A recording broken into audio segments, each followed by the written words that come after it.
Hello and welcome once again, my good friends out there. If you're feeling a little chilly because of that cold winter storm that's surely hit you, then go ahead and cozy up and grab a cup of that nice tea you guys like. We're up here in the States, nice cup of that coffee, and listen in as we share once again our Passion for Wrestling podcast with you good filthy marks out there. Your host this evening, once again, is the two-time IWC Universal Champion, Slug. And joining me, as always, is my favorite cast of wacky friends, Anarchist, Man of 1,004 Holds, thankfully joining us once again, and Robbie Seckotts out there. Now, Mr. Robbie Seckotts, I have a question for you, my good sir. Mm-hmm. How we doing today?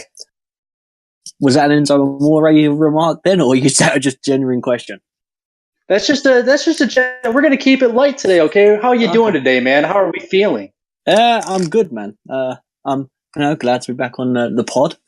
How are you? Oh, I set you up, man. You're feeling sensual today. I can hear it in that voice, okay? That's smooth as peanut butter, okay? Smooth as peanut butter on a baby bottom. Never seen it, don't want to see it, but that's what it sounds like to me, man. Also leading up this charge is the man of 1,004 Holds. Now, we thank you for that partial host work that you did for us on that prior podcast, Jameson. You're very welcome, man. And that's all we need from you, God damn it, you filthy mark. And finally, the face of 105 Live, Mr. Anarchist, a.k.a. OC. Now, Mr. OC, it is my understanding that you have an extra special treat for our Filthy Mark fans out there. Why don't you share what that is? So I've been busy at work over this last weekend and actually put together the first ever Passion for Wrestling website. It's all up and running. Got plenty of news stories, links to all of our social media and our YouTube channel. You'll be seeing a lot more of that website moving forward, but if you're interested, check it out. So it's www.passionforwrestling.com. Give it a look, sign up. Hopefully my hard work's paid off, and get involved. Passion for Wrestling has a website now. I never saw this coming. This is insane. You guys are taking the game over, okay? Everybody out there needs to watch out. This is a movement that is growing by the day. You guys need to jump on board, take us hand in hand, and march through these goddamn walls, knock them all down, okay? We're taking over this year, and you guys are taking over because you're coming with us, all right? P4W, check out the page. And check out the website now. Also, check out the advertiser, as usual, Kona Leashes. That is Kona Leashes at KONALEASHES.com. Okay, these are leashes that are graded for mountain climbing. Okay, they are incredibly strong for your dogs, or if you need to tie up that wife or girlfriend or mistress. In my case, several of those apply. Okay, several. Now go out to Kona Leashes and use promo code KL20 at checkout for 20% off at checkout. KL20 for 20% off your total. And with every purchase, 1 pound of dog food is donated to a shelter in need. Over 600 pounds donated last time. We need to see that number go up, okay? Thank you for all that they do for us and all that they do for the furry friends out there. Now, leading off the podcast, we will be talking about Raw and Smackdown this week as well. You fans submitted tons of questions on the page, and we are going to answer every single one of those questions for you because that's exactly what you deserve, and we love to give the people what they want. Now, starting off this podcast today is the filthiest of our marks. You might need to clear out them earbuds, but here's Jameson with a little talk on Bayley Sasha, I believe. What's going on with that feud, Jameson? So obviously it's been a bit of a slow build with the kind of heel turn that's happening with Sasha. She keeps turning her back on Bayley, and on the Raw just gone, they were in a 6-woman tag match, and Sasha was in the ring getting beat down by Absolution. She went for the tag, and Bayley jumped off the apron and just watched Sasha get beat up a bit more. So it's looking like Sasha is obviously going to be the one turning heel, but they're teasing it that it could be Bayley. But hopefully it's not, because that will not work with her current character. Fair play to that. And that is something that has been speculated for some time. And fans have kind of thought about that Bayley heel turn. But I think you're correct in saying that it just, her character does not warrant that kind of play. It'd be shocking to see Bayley start to cheat and do all kinds of nefarious things in order to win going forward after such a squeaky clean record that she's had. Yeah, you can't have hashtag hug life on your gear and be a heel. That is a fair point to that. Now, do you think that ultimately when this feud pays off with the eventual match, is it going to have the same magic that it had in NXT? I hope it does have the same magic, but I don't think they're going to be able to get that NXT respect kind of level. That was just too good of a match, perfect timing. I don't think they're going to be able to do that on the main roster. Bayley's character has not been at all what it was in NXT. So I reckon it is going to be a WrestleMania match, but I do see a heel Sasha going over. Fair play. And I feel like it is going to be an interesting match either way, but it is going to be hard to recapture the magic that they created in NXT. I do like the slow build, as you mentioned, to this feud going forward, ultimately, hopefully, culminating at WrestleMania or possibly a SummerSlam. Someone else that did a lot to push storyline forward on this episode of Raw was Roman Reigns, possibly cutting the promo of his life. Now, if you guys don't mind, I will go ahead and take this one. Now, he came out and cut a seemingly worked shoot type of promo on Brock Lesnar about how he was, basically echoed the thoughts of internet wrestling fans all over the place, that he's a part-timer, and while he's out here doing everything he possibly can for the company, always showing up, doing dark matches, he's always on our television screens, in and out every single week, putting on matches. Brock's not there. He said he does not respect him. In fact, called him a bitch. And it's kind of added a lot of heat towards this match. It's got me a lot more interested, and I personally thought that it was Roman's best mic work that he's ever had. There's been some speculation that Vince was the one that wrote the promo, and even if that is true, even if it was completely written by someone else, Roman had to go out there in front of that crowd, in front of a crowd that's usually always against him at the start, and he had to cut that promo and make us believe it. And a day later, all everybody was talking about if it was a work or if it was a shoot. And I think that in itself was a win for WWE and for Roman. Now, I'm not super excited about the match with Brock, but this promo in itself definitely did a lot to add to their storyline going forward, and it was something that really made Raw a more memorable episode than if it weren't to happen, because if it didn't happen, I don't think there was too much else that happened on this specific episode that was going to ring in our minds other than something that happened towards the end I think we're going to touch on here shortly. But did anybody else have any feelings towards this promo by Roman? I thought it was some of his best work. It's about time we've actually seen Roman come to the ring with a decent, solid promo. And considering he had to do this on his own, it was quite an outstanding performance. Mm-hmm. I agree. I would agree. I just think, like you said, the way it was delivered, like you said, anyone can write a fantastic promo, but the fact that he delivered it the way he did, and it was the first time that he actually believed in what he was saying, rather than it was something that was just written for him. I think the anger, the attitude, and I reckon some of the way he was speaking for some of it, I actually felt that it was heartfelt as well. So he was saying it because he knew it was true. So, but yeah, I thought it was great. Absolutely. I would like to see a lot more of that going forward. They need to get him storylines that he's really invested in emotionally, and we can see a lot more of that passion come out, and it would do wonders for his character. Now, someone else who never has issue with promo work also cut quite a promo on a legendary wrestler speculating a new opponent moving forward in WrestleMania. Now, OC, I believe you have a little bit on that. Yeah, so John Cena come out to the ring on Raw this week and decided to cut a promo to the crowd explaining his journey to WrestleMania and how so far he'd been unsuccessful in obtaining his road to WrestleMania. The most recent of attempts being the Elimination Chamber, which he obviously didn't win because we are now seeing Roman main event WrestleMania with Brock Lesnar.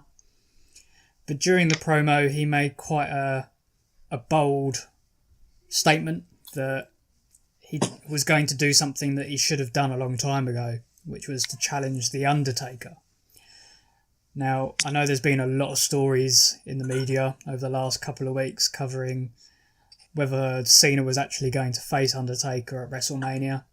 There's no solid answer, but towards the end of the promo, Cena actually cut in a different direction and said, but this isn't something that's possible. It's not possible for me to wrestle Undertaker at WrestleMania. The time is gone. So from there, he explained he was off to SmackDown. Now, I'm a bit of a perhaps pessimist with The Undertaker. I think he's done his time. I don't think returning to the ring is a good idea for him. He's getting on a bit. His in-ring ability is considerably less sufficient compared to how he used to be. So by having Undertaker return to the ring yet again, I think could damage his legacy. So I personally wouldn't want to see him take on The Undertaker. But there's also been rumours over the last couple of weeks of Rey Mysterio coming in and facing Cena at WrestleMania, which again would be a good WrestleMania-worthy event, considering the history that John Cena and Rey Mysterio have. But another spanner was thrown in the work this week when it was reported that Rey Mysterio has recently been injured, which could affect further talks in him actually wrestling at WrestleMania, because I understand that the injury is a torn bicep and the length of time it's going to take to recover from that could be well past the WrestleMania date. So at this stage, there's no real direction for Cena. We followed up with a bit on SmackDown, which we'll talk about in a minute, I'm sure. But yeah, it's a bit of a strange one. It was entertaining, to say the least.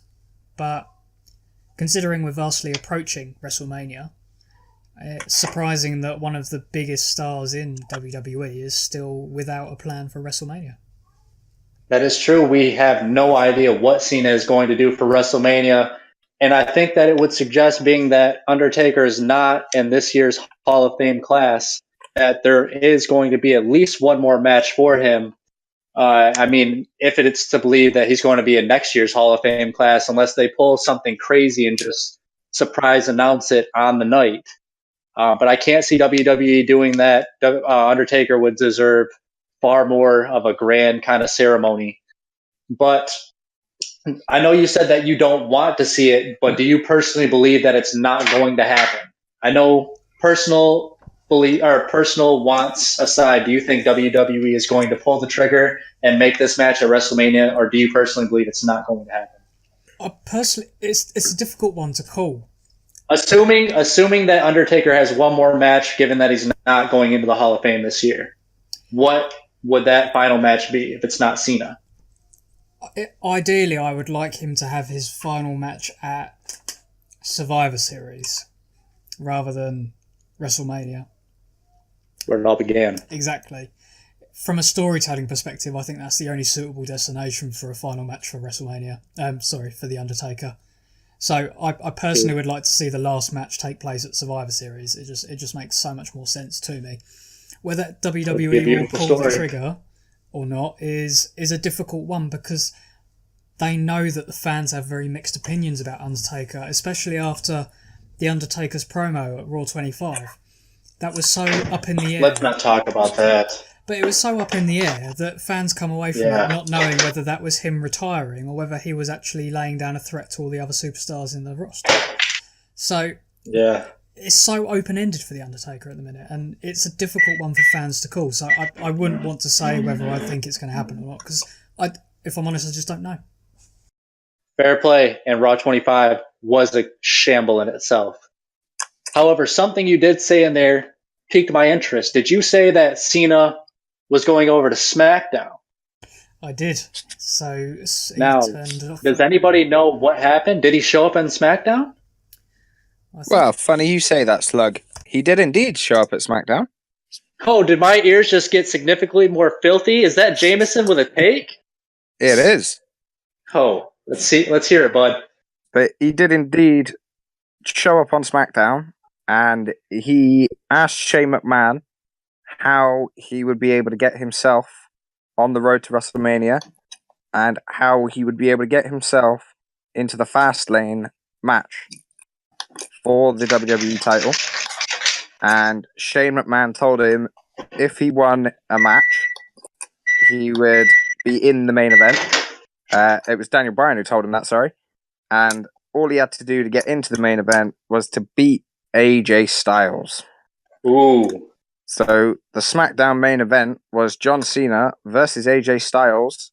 And if Cena won, he would be added to the Fastlane match, making it a sensational six-way. Now, are we going to see a sensational six-way? Is that what you're telling me? We are going to see a sensational six-way. John Cena was victorious and will be going to Fastlane to compete for the WWE Championship. Another piece of note on that subject, whilst Cena was going to the ring for his match, he bumped into Shinsuke Nakamura, who had just finished his match, and they both were stood outside the ring, face to face, both pointed at the WrestleMania sign. Shinsuke then walked off. Cena had his match. I like that. I do like that indeed. What do you think of it? It leads me to believe that they may possibly do a match where it's going to be Shinsuke versus Cena for the Rumble win. So, obviously, if Cena then beat Nakamura, he would have the title shot and Nakamura would not. That is very interesting that you say that. And now that you do say that, I could totally see that happening. Cena losing the match at Fastlane, the six-way, and then still not having any kind of opponent for WrestleMania, and then setting up some kind of match with Nakamura as qualifier for the title match. Yeah. I can fully see that happening. It'll be interesting to see what plays out. I think that would definitely hurt Nakamura if he were to lose that match to Cena and have him take his place. However, WWE is a wild place, and who knows what could happen. What were you going to say, bud? I don't think he'd lose the match. I think it would almost be like a swerve, kind of like, well, Nakamura might lose it. We're not going to get Shinsuke AJ, and then we still get it anyway.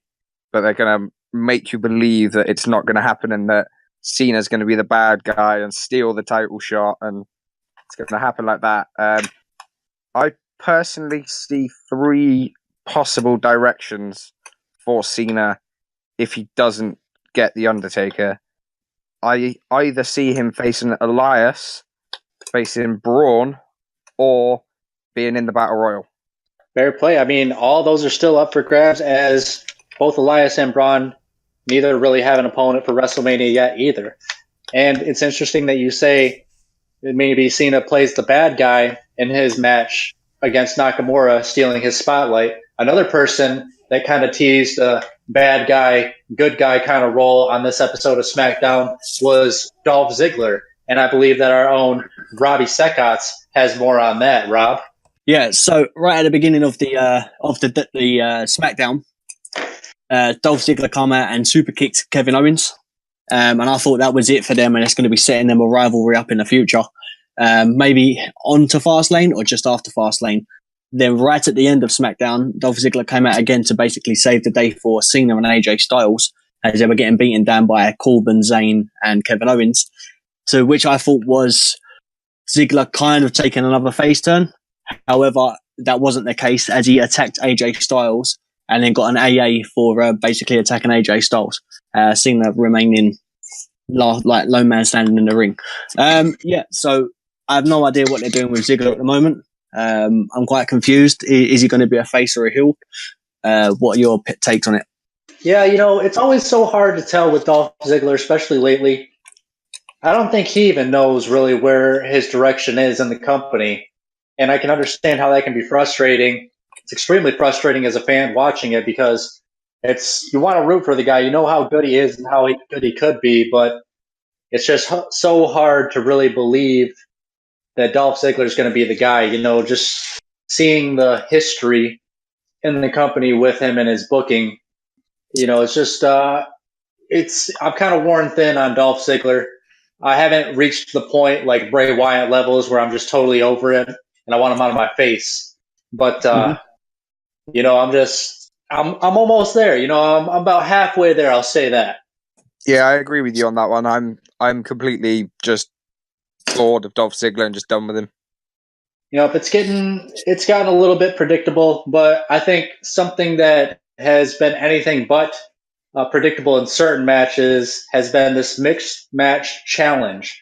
Now, not everybody has been made readily available to watch these certain challenges, but one filthy mark I know stays up to date with all of them is Jameson. Jameson, why don't you fill these dirty marks of ours in as to what's been going on with this mixed match challenge lately? Okay, so where we're up to in the mixed match challenge is Asuka and Miz have just beaten the Banks Club. They have knocked out Sasha and Finn, and I'm not happy about it. I'm not happy. Shocker. They beat my beloved Sasha. I guess Finn's alright too, but there is a opportunity for, they're calling it the second chance, and one of the eliminated teams will get the second chance. I believe. How do they get that? How do you get a second chance? Fan vote? So there was only so many teams in the running anyway, and one of the, I believe it'll be a semi-final spot.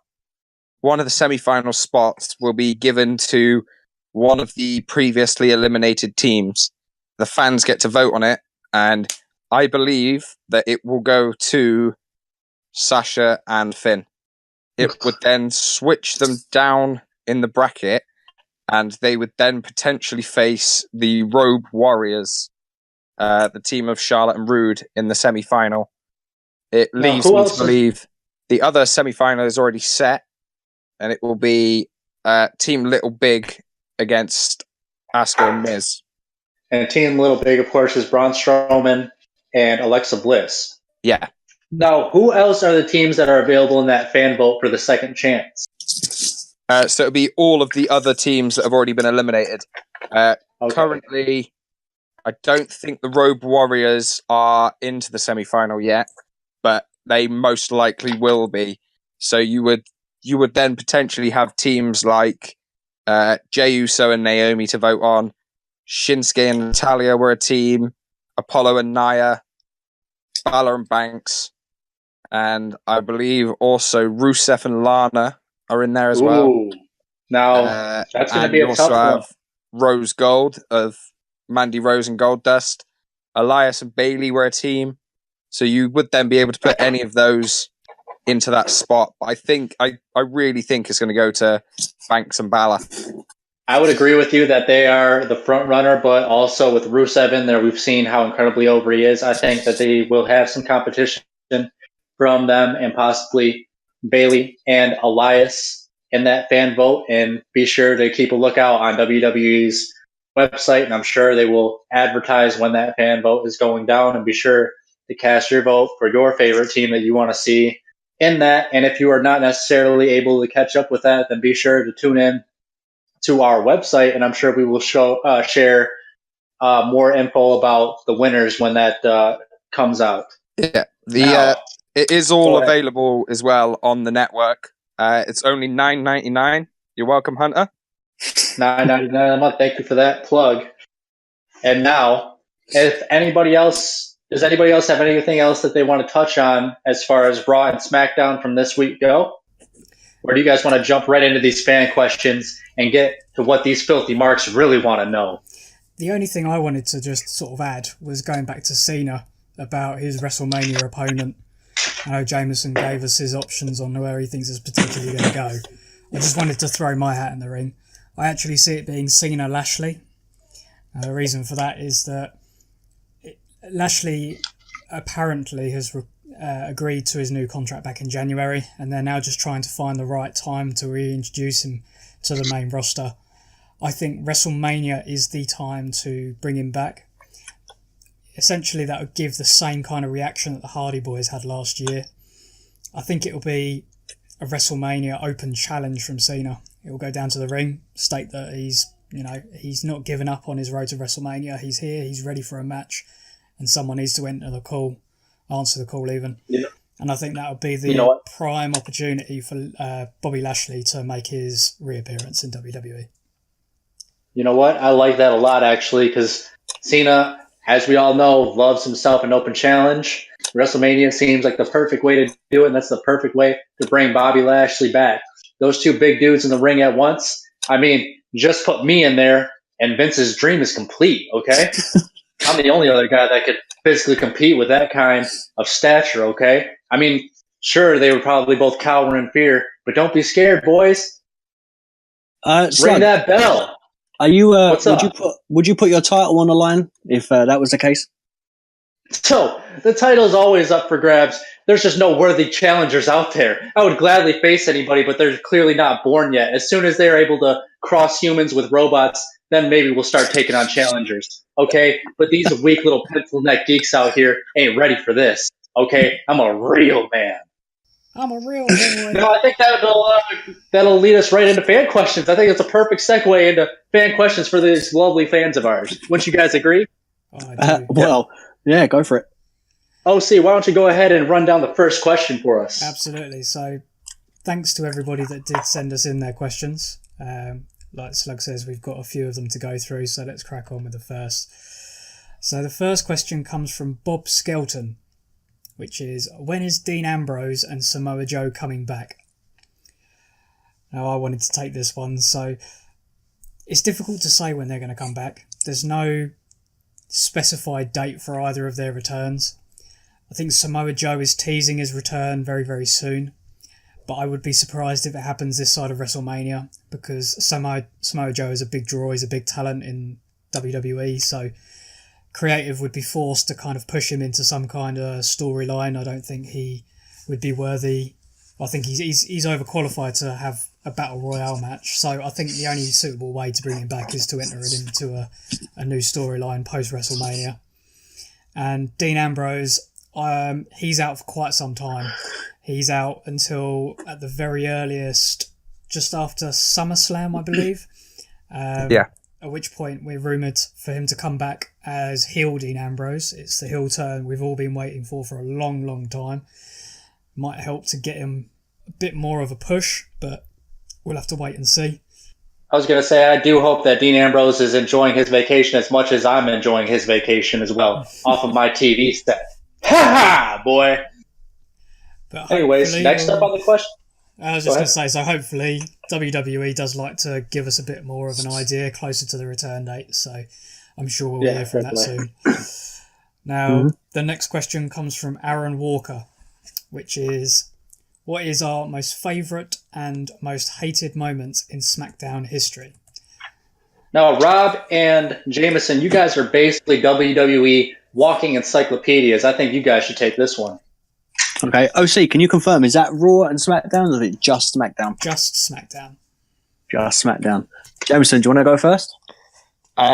Yeah. So my favourite Smackdown moment, as most of you know, my favourite all-time wrestler of all time, just like my bae, is Eddie Guerrero. So my favourite all-time SmackDown moment is Eddie Guerrero's championship celebration after No Way Out. My least favourite SmackDown moment would be the very, very weird and very implied assault of Michael Cole by Heidenreich. It was just too weird. I didn't like that at all. Mm-hmm. Robbie? Yeah, so for me, probably one of the best moments for myself would be the famous, the first ever ring collapse between Big Show and Brock Lesnar. I think it was really organic. That's when we had Taz as a commentator. I just think Taz's reaction really sort of cemented like how incredible it was. I'm trying to think of worst. I I don't know. I'm quite a mark for SmackDown. I don't know. I think SmackDown for me, like trying to find a really bad one, probably Great Khali when he won the World Heavyweight title. I think that was on SmackDown. For some reason, that's ringing a bell. Yeah, that was probably it. It was after Edge got hurt. He relinquished the world title. That's right. There you go. So probably that because I want a fan of Khali. I mean, I always enjoy SmackDown. Yeah, so they're probably them, but definitely the ring break because I mean they've replicated it a couple of times and it's never been as good. Well, there we go, and that was for Aaron Walker. He is a very loyal mark to the page. I see him frequent on many posts, and we thank him for his loyalty to the P4W brand. Onward. So the next question comes from Sam Wesley, and that is, another loyal P4W mark. Another. Now, that question is, what do you see Bayley and Sasha doing at WrestleMania? Oh, pick me. Okay, Jameson, go ahead and take that one. Why, thank you. Again, as a lot of you know, I'm a big Sasha Banks fan. Someone has to. Oh, you are? I couldn't tell that. Oh, yeah. Definitely a big Sasha Banks fan. And I see the Sasha heel turn coming. There is going to be a singles match between Bayley and Sasha at WrestleMania. A heel Sasha Banks just beating the snot out of Bayley. How dare you? Is how it's going to go. Just to add to that, if that happens, that will be the first ever singles women's match without a title at WrestleMania. Yeah. Oh, interesting. Sasha is all about making history. Go ahead, Rob. Jameson, can I just say that if you listen to the previous pod of when we was talking about the Elimination Chamber, every time Sasha's been the first time on something in all of the women's matches, she's lost. So if that's the case, does that mean Bayley's going to win? Bet on Bayley, baby. Oh, yeah. Bayley is not going to win. We will see. Well, either way, we will see. I'll tell you what, let me get in on some of these questions. Read me a question. I want a question. Okay, so the next question comes from Cameron Freakley, another P4W regular mark. Yeah, I know him. I know him too. But his question is, my mate Sinbad asks, how big is Batista's dick? Oh, damn it, I would take this question. Well, it just so happens to be I know the answer to this question, okay? It's the size of a jumbo salted twist pretzel with nacho cheese sauce on the side, okay? And that you might be saying to yourself, why is it important to distinguish that there's nachos? It's important, okay? Don't worry about it, okay? But it's important. And just know that that's how big it is. All right, moving on. I want another one, okay? That was bullshit, okay? I think that was a plant. That was a plant. You give me a real question, you filthy fucking mark. I'll fly over there. Okay, so the next question comes from... It's my question. Give it. Comes from Matt Wayland Copley. And this question... Sounds like a fake name, but go ahead. And this question is... Was there ever a match where Hulk, Warrior, and Macho Man Randy Savage, the three icons of the era, were in the ring at the same time? He seems to recall a time at the 1990 Rumble. But, yeah, do you know of any others? Oh, man. Okay, this is a real question. I'll give you that. Probably. Just a thinker. I do remember Macho Man and Hulk Hogan were both in the same Survivor Series team in the 80s. But I don't believe Ultimate Warrior was in that match as well. So I'm going to go ahead and say that he's correct in assuming that the only time was the brief moment when they were in the Rumble together. And that was it. That's my final answer. I don't want to phone a friend. Okay. I believe Macho was eliminated, though, before Warrior made it to the ring. God damn it, I should have phoned a friend. Anyway, okay, whatever. Just move on before I get upset. So the next question comes from Emma Healy, who says, Kenny versus Cody, who's winning?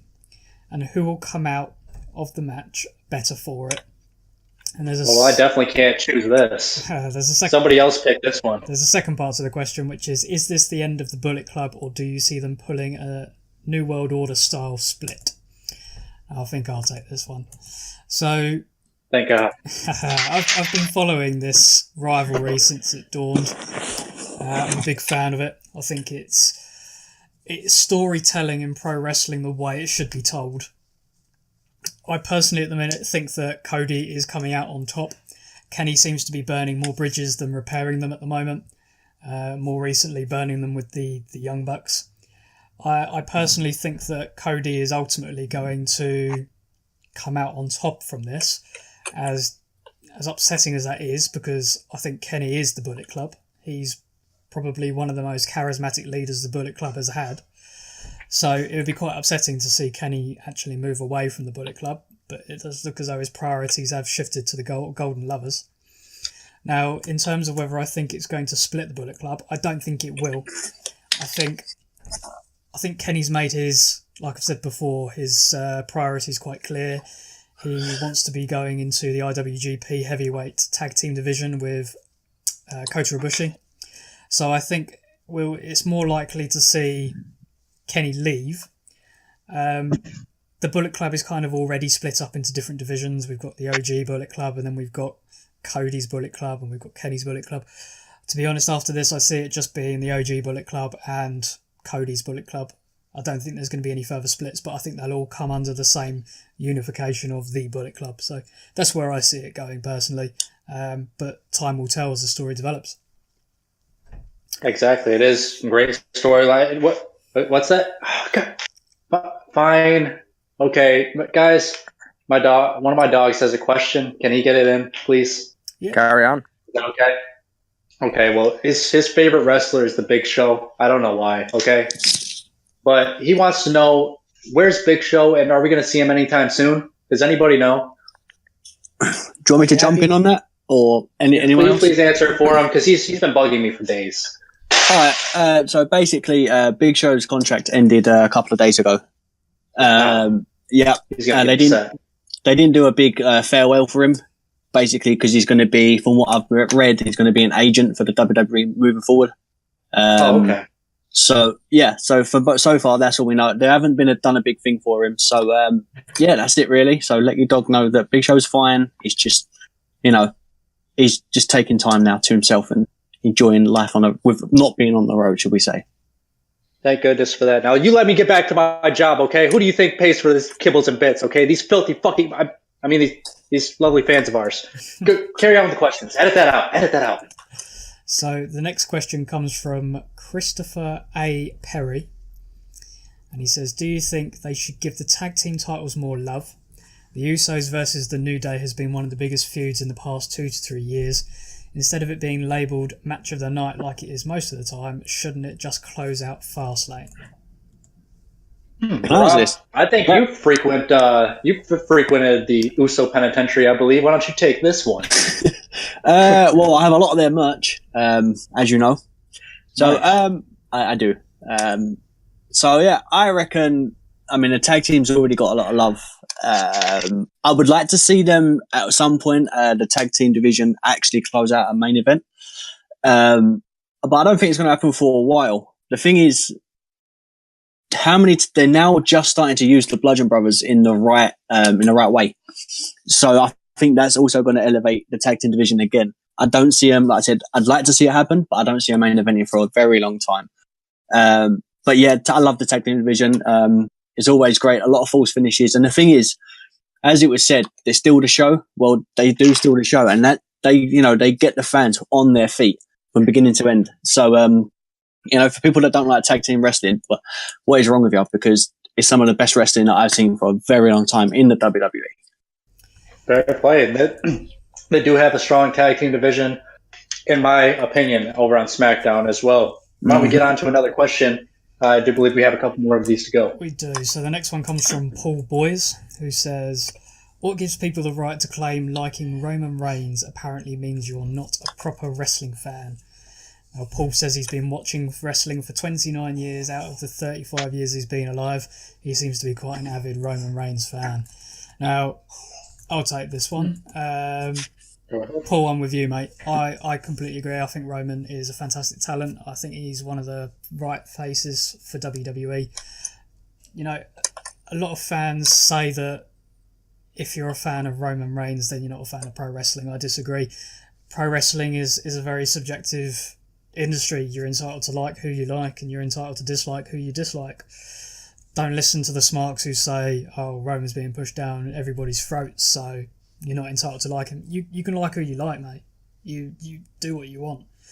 I'm a fan of Roman Reigns. We've got a few admins of the page who are big fans of Roman, and rightly so. He's a very talented in-ring performer. It looks as though his promo skills are starting to develop, and he's moving up in the world. So yeah, don't listen to the smarks. You be a fan of who you want, mate. That's exactly that. Be a fan of who you are a fan of, and dislike who you dislike. I, for example, dislike Daniel Bryan. I don't see the appeal. Everybody else loves him. I can't stand him. Each to your own, isn't it? At the end of the day, you can go out, you can buy merch from whatever wrestling superstar you like. It's your choice. Don't feel like you have to be pressured into making false opinions of people just because other people disagree. It's not cool to hate Roman Reigns. Roman Reigns is equally as talented as anybody else on that roster. So you be a fan of who you want to be a fan of. Absolutely. And I think it was fitting that you took that, because the only other person that I know that has as great of hair as Roman Reigns is you, my friend. Let's carry on. So the next question comes from Paul T. Phillips, who says, who do you feel will end Asuka's winning streak? Oh, you know what? This is quite a polarizing one, so why don't we all give our own takes and see what happens?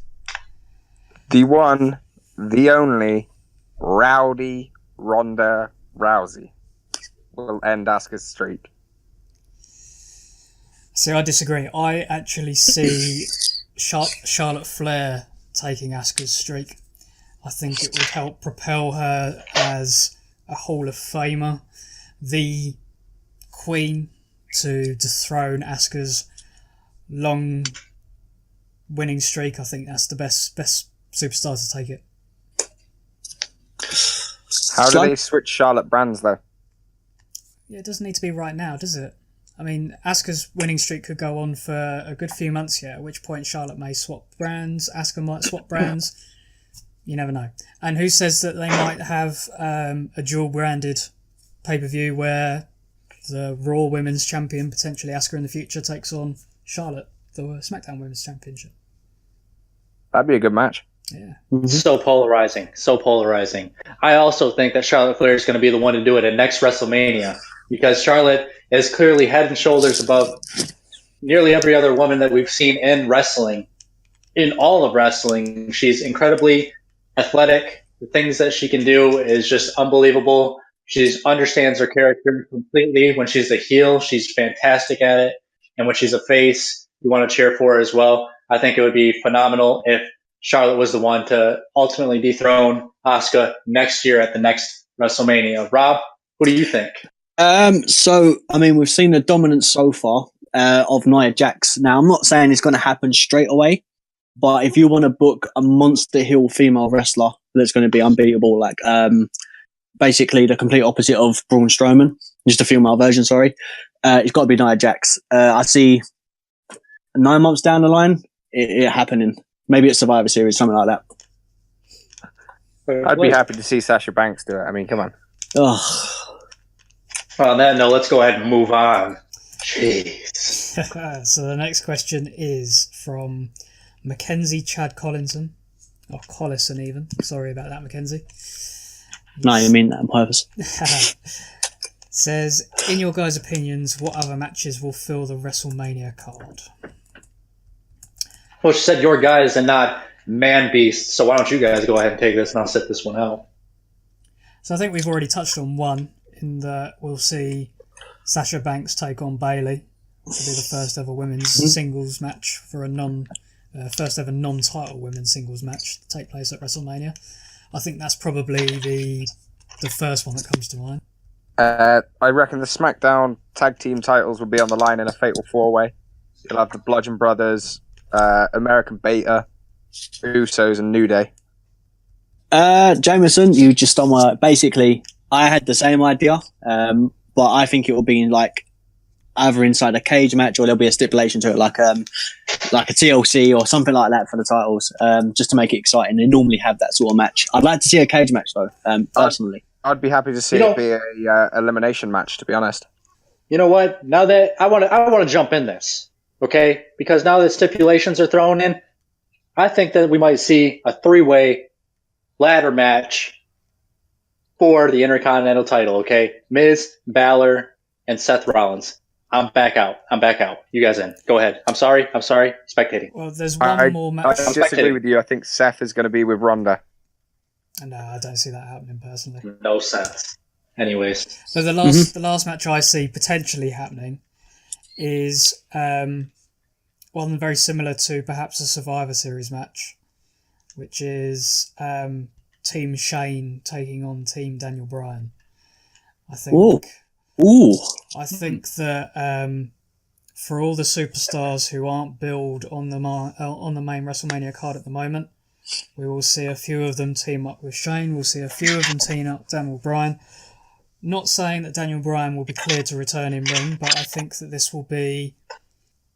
I think that the implication on SmackDown, so it'll either be Daniel Bryan loses his job as manager, or Shane McMahon loses creative control over the matches or something like that. I think that will be the match, and I think it will ultimately lead to Daniel Bryan leaving SmackDown because we are on the approach to his contract ending. Who do you see on the teams? Kevin Owens, Sami Zayn, Baron Corbin. I think that will be.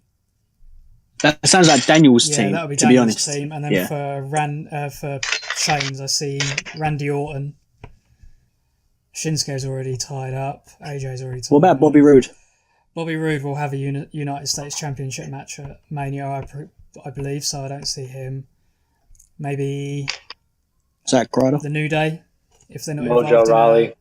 I think the New Day, if they're not involved in a championship match, I think they may be involved. Mm-hmm. But I think there's plenty of talent either side to build a team, and I think that would be quite a good mid-card match for WrestleMania. Do you not see Randy being involved with Bobby Roode and Jinder Mahal in a 3-way for the for the United States Championship? I'm not. I'm not sure. I think we'll sooner see that at Fastlane, and then that will be the end. And I think there'll be just a singles match built up for WrestleMania. Okay. Honestly, we could go on forever on WrestleMania fantasy bookings, and it's something that we might possibly touch on, possibly on the webpage later on. You know, there might be some articles. One of the admins might do some fantasy booking for the card before it comes out. But I think we have a couple of these left, so why don't we get on these before the end of the podcast? Yep, so the next one comes from Nick Palmer, who says, if not Roman Reigns, who else has the capability to be the face of the company? Who do you see as the face of the company other than Roman Reigns, OC? There are two which come to mind for me, and that is Seth Rollins or AJ Styles. Seth, perhaps maybe not so much, just because Seth makes a damn good heel, whereas I think AJ is a big babyface at the minute. I think that's probably something we'll continue to see. But those are the two that come to mind for me. We all know it's going to be Sasha. Oh my gosh. Either way, they do have a lot of options. Go ahead, Rob. Yeah, sorry. So I just want to say, I see it being Seth. The way he's being pushed at the moment, I'm hoping they're not pushing him and then refusing to pull the trigger, because it has happened to a lot of wrestlers before. But I would love, if it's not going to be Roman, for it to be Seth. He's good as a heel, but I feel if you give him a proper babyface run and let him be the underdog for a lot of matches, he could really elevate the company, especially with people like Cena sort of fading away. So I'd say Seth. Yeah, well, we'll see if it's not going to be Roman. Who knows who it could be? So the last question, the last question even comes from one of our own admins, the People's Chump, and he asked, Anarchist, how often do you wash your hair? Ooh, answer it. We all want to know. Right after leaving the Chamber of Secrets. Am I right? Here we go. Yeah. I thought it was after every one fight. Was that not it? It does get dusty in there. After every duel, and after fighting off that Hungarian horntail. It does get dusty.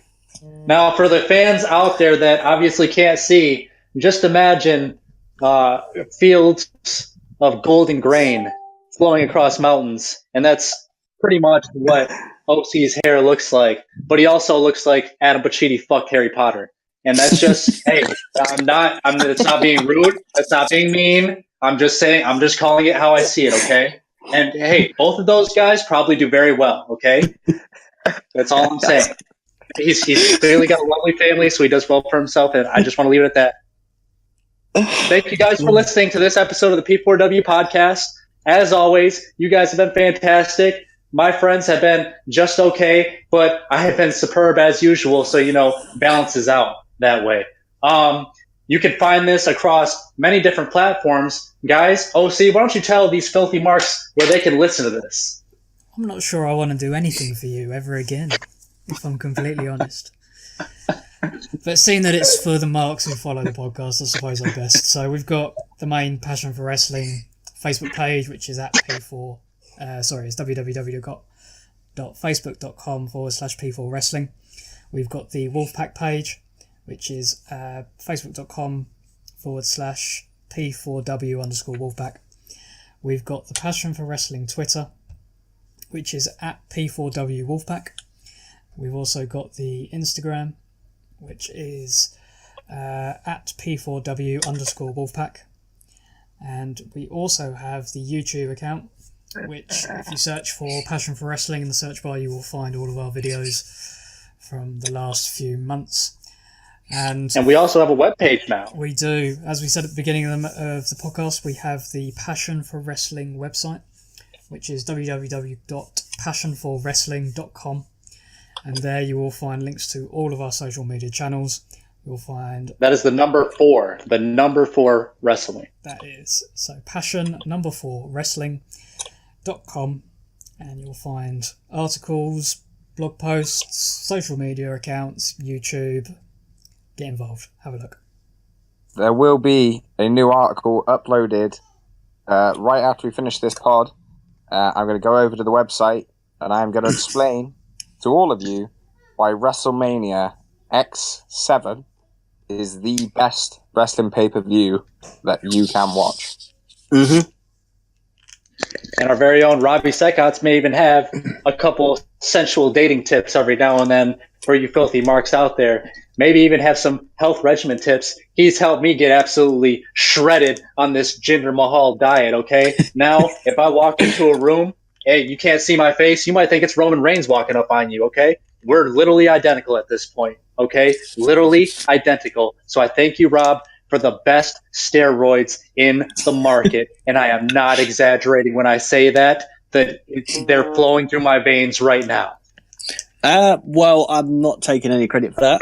I just told you, well, I won't go into detail with that. But what I will say is there will be a review from next week on every single 205 Live for all the cruiserweight marks out there that kind of enjoy this cruiserweight resurgence in the WWE. Well, I'll be talking about 205 Live on the website, and I'll be giving a full detail of every segment, what's happening in the matches, and how I rated them at the end of the night. So, yeah, so go over there, and if you enjoy that sort of stuff, that's also going to be on there as well. Sounds like there's a little bit of everything for a little bit of everybody, okay? I want to thank you guys specifically for being here with me this week. Anarchist, Secotts, Man of 1,004 holds. I hope one of those isn't yourself while you're listening to this right now, bud. Keep it PG, okay? And you guys out there, keep it freaking beautiful. It's a glorious day out there. You go ahead and take it. Have a too sweet one.